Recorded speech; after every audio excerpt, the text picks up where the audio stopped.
അഗ്നി മുഷ്ടി ചുരുട്ടി ദേഷ്യം അടക്കാൻ കഴിയാതെ അവൻ കണ്ണടച്ചു നിന്നു.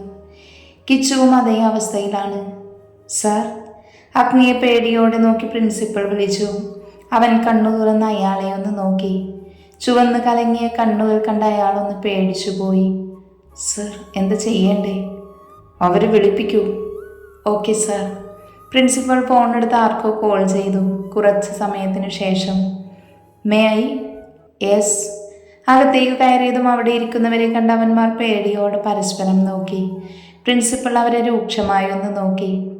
വിനു ടെൻഷൻ ഉണ്ടെങ്കിലും പുറത്ത് കാണിക്കാതെ നിന്നു. എന്ന മനീഷ് പേടിയോടെ അഗ്നിയെയും കിച്ചുവിനെയും നോക്കി. എന്ത് സർ വരാൻ പറഞ്ഞത്? കാര്യം എന്താണെന്നറിയില്ലേ? സാർ പറഞ്ഞാലല്ലേ അറിയൂ. കൂസലില്ലാതെയുള്ള അവൻ്റെ സംസാരം എല്ലാവർക്കും ദേഷ്യമുണ്ടാക്കി. അഗ്നി കണ്ണടച്ചിരിക്കുവാണ്. കിച്ചു അവന്മാരെ സൂക്ഷിച്ചൊന്ന് നോക്കി. അഗ്നിയെ നോക്കി എപ്പോൾ വേണമെങ്കിലും പൊട്ടിത്തെറിക്ക് പ്രതീക്ഷിക്കാമെന്ന പോലെ. നീയൊക്കെ കോളേജിൽ വരുന്നത് പഠിക്കാനോ അതോ പെൺകുട്ടികളെ ശല്യം ചെയ്യാനോ? അതിന് ഞങ്ങൾ എന്ത് ചെയ്തു?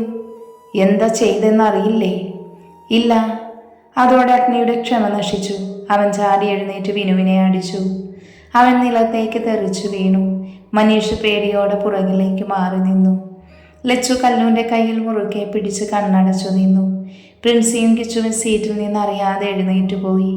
തലയ്ക്ക് പെരുപ്പ് പോലെ തോന്നി അവന് പതിയെ തല ഉയർത്തി നോക്കി. ചുവന്ന കണ്ണുകളോടെ തന്നെ നോക്കുന്നവനെ കാണി വിനുമി നീരിറക്കി. അഗ്നി നിലത്തുനിന്ന് അവനെ പിടിച്ചെഴുന്നേൽപ്പിച്ചു. നീ എന്താടാ പറഞ്ഞേ? അഗ്നി അവൻ്റെ കഴുത്തിൽ കുത്തിപ്പിടിച്ചുകൊണ്ട് ചോദിച്ചു. സർ പ്ലീസ്, അറിയാതെ പറ്റിയതാ, ക്ഷമിക്കണം. മനീഷ് പേടിയോടെയാണെങ്കിലും അഗ്നിയോട് പറഞ്ഞു.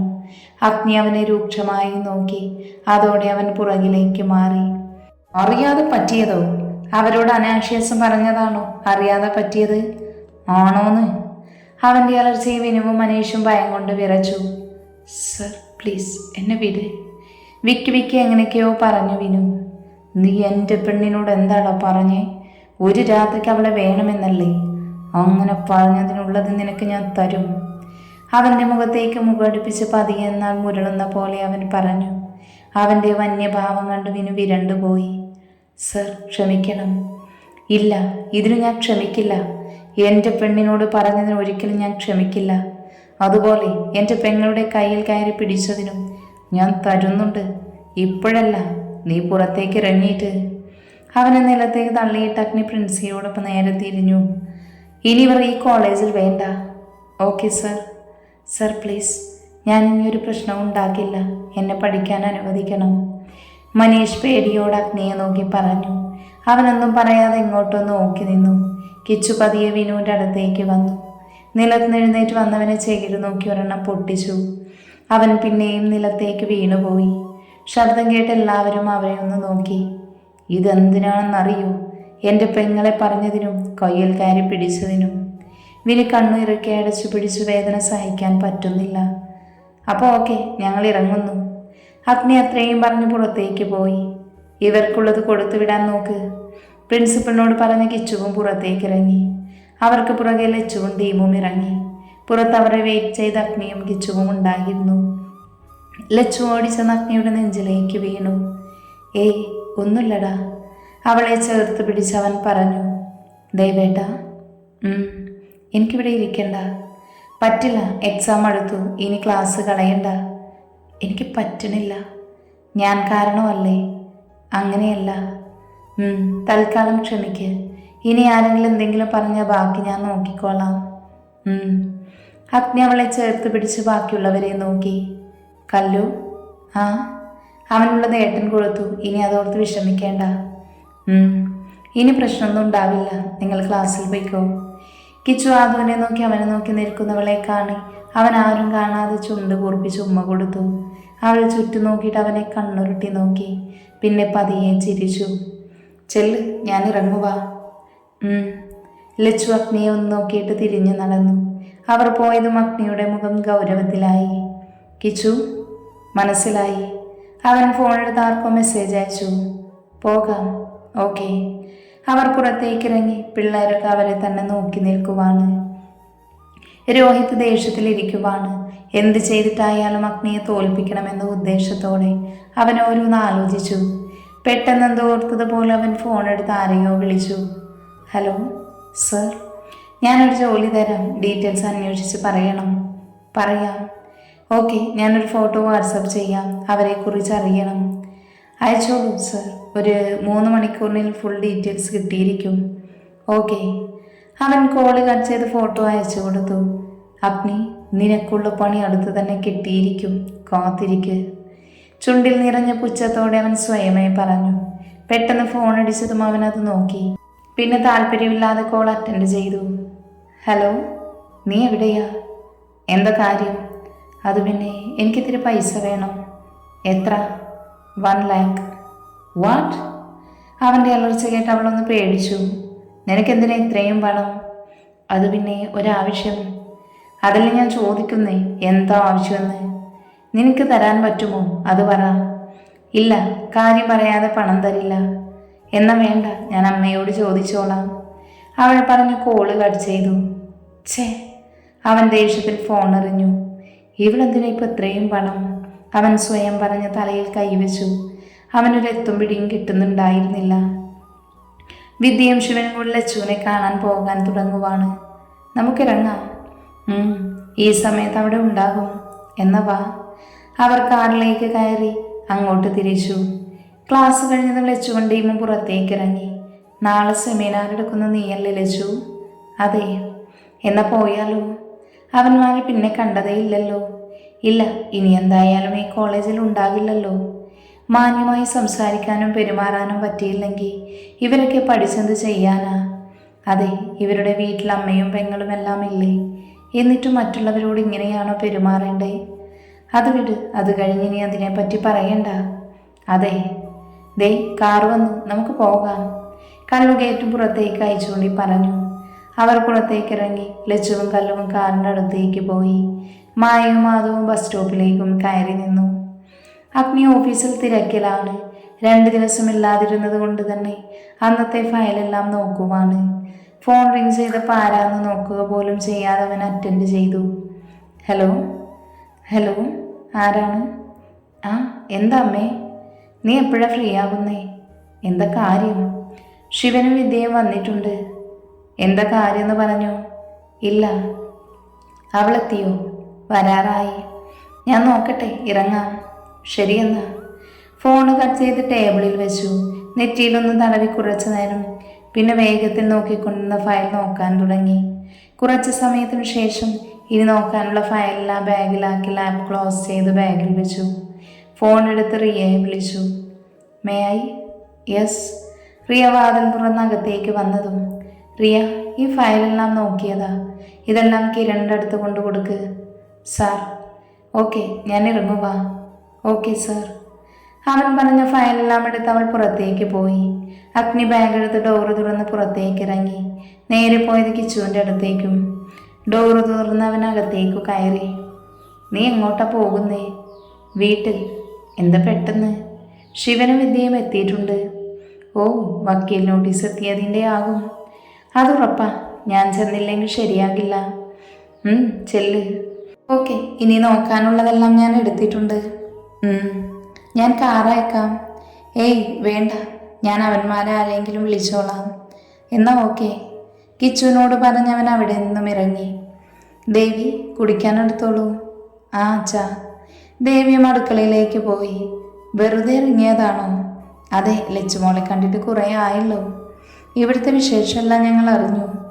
എന്ത്? അല്ല, അത് പിന്നെ ന്യൂസിൽ കണ്ടായിരുന്നു, അത് പറഞ്ഞതാ. അപ്പോഴേക്കും ദേവിയമ്മ ജ്യൂസ് കൊണ്ടുവന്നു. അവർക്ക് കൊടുത്ത് കയ്യിലുള്ള പ്ലേറ്റ് ടേബിളിൽ വെച്ചു. പുറത്ത് കാർ വന്ന് സൗണ്ട് കേട്ടതും ശിവയും വിദ്യയും പരസ്പരം നോക്കി. കാറ് നിർത്തിയതും ലച്ചുവും കല്ലുവും പുറത്തേക്കിറങ്ങി. ആരോ വന്നിട്ടുണ്ട്. കല്ലു കാറ് നോക്കി പറഞ്ഞതും ലച്ചുവും നോക്കി. ചെറിയച്ഛനും ചെറിയമ്മയും ആണല്ലോ. ആണോ? അപ്പോൾ എന്തോ പണിയായിട്ട് വന്നതാ. അതൊന്നും നീ അങ്ങനെ പറഞ്ഞേ. അല്ലാതെ അവർ വരില്ലല്ലോ. അവൻ അകത്തേക്ക് കയറി ചെന്നു. എല്ലാവരും ഹാളിലുണ്ട്. ലച്ചുവിനെ നോക്കി ചിരിയോടെ ഇരിക്കുവാണ് വിദ്യയും ശിവനും. ലച്ചുമോളെ. വിദ്യ തേനും പാലും ഒലിപ്പിച്ചു ലച്ചുവിനെ വിളിച്ചുകൊണ്ട് അടുത്തേക്ക് വന്നു. എന്താ ചെറിയമ്മേ? മോളെ കാണാൻ കൊതിയായിട്ട് വന്നതാ. രഞ്ജു വന്നില്ലേ? ഇല്ല, അവൻ കൂട്ടുകാരുടെ കൂടെ എവിടെയോ പോയേക്കുവാ. ആണോ? മോളിവിടെ ഇരിക്ക്. അടുത്തുള്ള സോഫയിലേക്കിരുന്ന് ലച്ചുവിനെ പിടിച്ചിരുത്താൻ തുടങ്ങി. ഞാൻ ഫ്രഷായിട്ട് വരാം. ആണോ? എന്നാൽ പോയിട്ട് വാ. അമ്മേ, ഞാൻ ഫ്രഷായി വരാം. ചെല്ല്. കല്ലു, ചെന്ന് ഫ്രഷാവ്. അവർ മുകളിലേക്ക് കയറിപ്പോയി. കല്ലു അവളുടെ മുറിയിലേക്കും ലച്ചു അവളുടെ മുറിയിലേക്കും കയറി. പെട്ടെന്ന് തന്നെ ഫ്രഷായി ഇറങ്ങി അവർ. താഴേക്ക് ഇറങ്ങി ചെന്നപ്പോൾ അവിടെ എന്തോ സംസാരത്തിലാണ് എല്ലാവരും. ആ, നിങ്ങൾക്ക് ചായ തരട്ടെ? ചായ വേണ്ട, ചൂടല്ലേ, ജ്യൂസ് എന്തേലും മതി. ഇപ്പൊ കൊണ്ടുവരാം. ദേവിയമ്മയും സുജാമയും കിച്ചണിലേക്ക് പോയി. ലച്ചുവും കല്ലുവും അവിടെ ഇരുന്നു. വിദ്യ വേഗം ലച്ചുവിൻ്റെ അടുത്തിരുന്നു. സുഖാണോ? ആ, അതെ. കഴിഞ്ഞ ദിവസം ന്യൂസ് കണ്ടപ്പോൾ ചങ്ക് പിടഞ്ഞു പോയി. എൻ്റെ മോൾക്ക് ഇങ്ങനെ ഒരു ഗതി വന്നല്ലോ എന്നോർത്ത്. വിദ്യ സങ്കടത്തോടെ പറഞ്ഞ് കണ്ണു തുടയ്ക്കും പോലെ കാണിച്ചു. അതിനെനിക്ക് കുഴപ്പമില്ല. മോൾ അങ്ങനെ പറയുമെന്നറിയാം. എന്ത് സങ്കടം ഉണ്ടായാലും നമ്മുടെ വീടുണ്ട്, അങ്ങോട്ട് വരണം. അവിടെ ഞങ്ങളൊക്കെ ഇല്ലേ? എന്നാലും അഗ്നിയുടെ ഭാഗത്ത് നിന്ന് ഇങ്ങനെ ഒരു കാര്യം ഞങ്ങൾ പ്രതീക്ഷിച്ചില്ല. ശിവൻ അവരെ കൊള്ളിച്ചു പറഞ്ഞു. അവൻ്റെ ഭാഗത്തു നിന്ന് തെറ്റൊന്നും സംഭവിച്ചില്ലല്ലോ. പിന്നെ ആ കണ്ടതെല്ലാം വെറുതെയാണോ? അതെ, ആരുടെയോ ചതിയാണത്. ഇനി അങ്ങനെയൊക്കെ പറയാലോ. പറ്റിയത് ഞങ്ങളെ കൊച്ചിനല്ലേ. എന്തു സംഭവിച്ചു എന്നാണ് നിങ്ങൾ ഈ പറയുന്നത്? ഗൗരവത്തോടെയുള്ള അഗ്നിയുടെ ശബ്ദം കേട്ടതും എല്ലാവരുടെയും ശ്രദ്ധ മുൻവാതിലിൻ്റെ അടുത്തേക്കായി. അവിടെ ഗൗരവത്തോടെ നോക്കി നിൽക്കുന്ന അഗ്നിയെ കണ്ടതും വിദ്യയും ശിവനും ഭയന്നുപോയി. ബാക്കി എല്ലാവരുടെയും മുഖത്ത് ആശ്വാസമായിരുന്നു. അവൻ ശിവനെയും വിദ്യയെയും നോക്കി അകത്തേക്കു കയറി ലച്ചുവിൻ്റെ അടുത്തായി വന്നിരുന്നു. അപ്പോഴും കണ്ണുകൾ ശിവന്റെ മേലെ ആയിരുന്നു. ശിവൻ അഗ്നിയുടെ നോട്ടത്തിൽ ഭയന്ന പോലെ മുഖം കുനിച്ചു. എന്താ, ഒന്ന് പറയാനില്ലേ? അല്ല, അത് പിന്നെ. വിദ്യ എന്തോ പറയാൻ വന്നതും ശിവൻ കൈപിടിച്ച് തടഞ്ഞു. അഗ്നി, നിനക്ക് കുടിക്കാൻ എടുക്കട്ടെ? ദേവിയമ്മ അവനെ നോക്കിയിട്ട് അടുക്കളയിലേക്ക് പോയി. അഗ്നി ലച്ചുവിൻ്റെ കൈപിടിച്ചടുത്തേക്ക് ചേർത്തിരുത്തി. ഞാൻ ചോദിച്ചതിന് മറുപടി കിട്ടിയില്ല. ഗൗരവത്തോടെ അവരെ നോക്കിക്കൊണ്ട് അവൻ പറഞ്ഞു. ഞങ്ങൾ ന്യൂസ് കണ്ട കാര്യം പറഞ്ഞതാ. അതിൽ കാര്യമായുള്ളതായി എനിക്ക് തോന്നിയില്ലല്ലോ. അല്ല, ഏതോ പെണ്ണിൻ്റെ കൂടെ അഗ്നിയെ പിടിച്ചില്ലേ? അത് വെറുതെയാണോ? നിങ്ങൾക്ക് എന്തു തോന്നി? സത്യമായിരിക്കും. വെറുതെ പറയേണ്ട ആവശ്യം അവർക്കുണ്ടോ? ഉണ്ടാകും. ഏയ്, ഞങ്ങൾക്കങ്ങനെ തോന്നിയില്ല. നിങ്ങൾക്ക് എന്ത് തോന്നിയാലും എനിക്കൊന്നുമില്ല. അഗ്നി അങ്ങനെ പറഞ്ഞൊന്നും മറുപടി പറയാനില്ലാത്ത പോലെ ആയിപ്പോയി അവർ. അതൊക്കെ വിട്, നിങ്ങൾ വന്ന കാര്യം പറ. അതൊരു വക്കീൽ നോട്ടീസ് വന്നു. പെട്ടെന്നെന്തോ അങ്ങനെ വന്നതെന്നറിയാൻ. ശിവൻ ഒരു പരിങ്ങലോട് അഗ്നിയെ നോക്കി പറഞ്ഞു. എന്താ കാര്യമെന്ന് അറിയണോ? അവൻ്റെ രൂക്ഷമായ ചോദ്യത്തിൽ അയാളൊന്ന് വിരണ്ടു. ആ കമ്പനി ആരുടെയാ? എൻ്റെ. ഒന്നും ആലോചിക്കാതെ ശിവൻ പറഞ്ഞു. വിദ്യ കണ്ണുമിഴിച്ച് അയാളെ നോക്കിപ്പോയി. ഓ, അപ്പോൾ വിശ്വനാഥൻ ആരാ? അത് ലച്ചു നോക്കുന്ന കണ്ട അയാളൊന്ന് പതറി.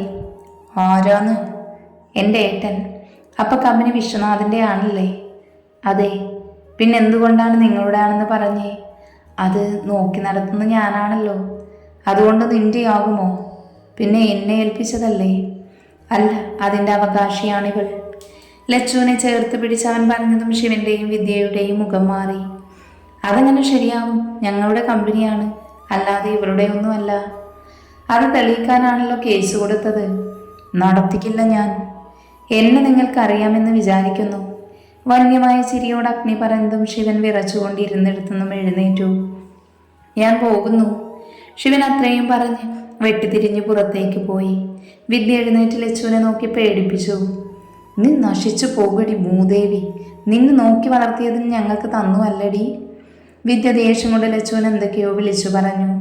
അഗ്നി ദേഷ്യത്തിൽ ചാടി എഴുന്നേറ്റ് വിദ്യയെ നോക്കി. ദേ പെണ്ണും പിള്ളേ, ഇറങ്ങിക്കോ എൻ്റെ വീട്ടിൽ നിന്ന്.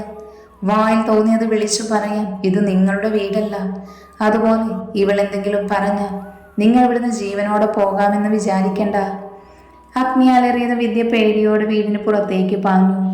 ലച്ചുവിൻ്റെ കണ്ണ് നിറഞ്ഞു. പെട്ടെന്ന് തന്നെ അത് തുടക്കുകയും അഗ്നി പാഞ്ഞുവെന്ന് അവളെ ചേർത്ത് പിടിച്ചു. അവരെന്തെങ്കിലും പറഞ്ഞെന്ന് വെച്ച് അതിന് കരയാൻ നിന്ന നീ എൻ്റെ കയ്യിൽ നിന്ന് വാങ്ങും. ദേഷ്യത്തോടെ അവൻ പറഞ്ഞതും അവൾ തലയാട്ടിക്കൊണ്ട് അവൻ്റെ നെഞ്ചിലേക്ക് ചേർന്നു നിന്നു. എല്ലാവരും അവരെ തന്നെ നോക്കി നിന്നു. അഗ്നി, മോളെയും കൊണ്ട് മുറിയിലേക്ക് പോയിക്കോ. അത് കേട്ടതും അഗ്നി അവളെയും കൊണ്ട് മുകളിലേക്ക് പോയി. വീടെത്തിയിട്ടും ശിവന്റെ ദേഷ്യം മാറിയില്ല. ഇനി എന്ത് ചെയ്യും ഏട്ടാ? കേസ് മുന്നോട്ട് പോയാൽ നമ്മൾ തോൽക്കും. അപ്പം പിന്നെ എന്താ വഴി? ഞാനൊന്ന് ആലോചിക്കട്ടെ. അവർ അങ്ങനെ ഇരിക്കുമ്പോഴാണ് വിദ്യയ്ക്ക് ഫോൺ വരുന്നത്. ഫോൺ എടുത്ത് നോക്കിയതും രേഷ്മ എന്ന് കണ്ട് വേഗം അറ്റൻഡ് ചെയ്തു. ഹലോ, എനിക്ക് കുറച്ച് പൈസ വേണം. പൈസയോ? എടി, നിനക്കറിയില്ലേ ഇവിടുത്തെ അവസ്ഥ? നിന്റെ കെട്ടിയോൻ്റെ കയ്യിലില്ലേ പണം? ചോദിച്ചിട്ട് തന്നില്ല, അതുകൊണ്ട് എനിക്ക് കുറച്ച് പണം എത്രയും പെട്ടെന്ന് അയച്ചുതാ. ഡി വിദ്യ എന്തോ പറയാൻ തുടങ്ങിയതും അവൾ കോള് കട്ട് ചെയ്തു പോയി. കട്ട് ചെയ്തോ? എന്താടി? നിങ്ങളുടെ മോളാ വിളിച്ചേ.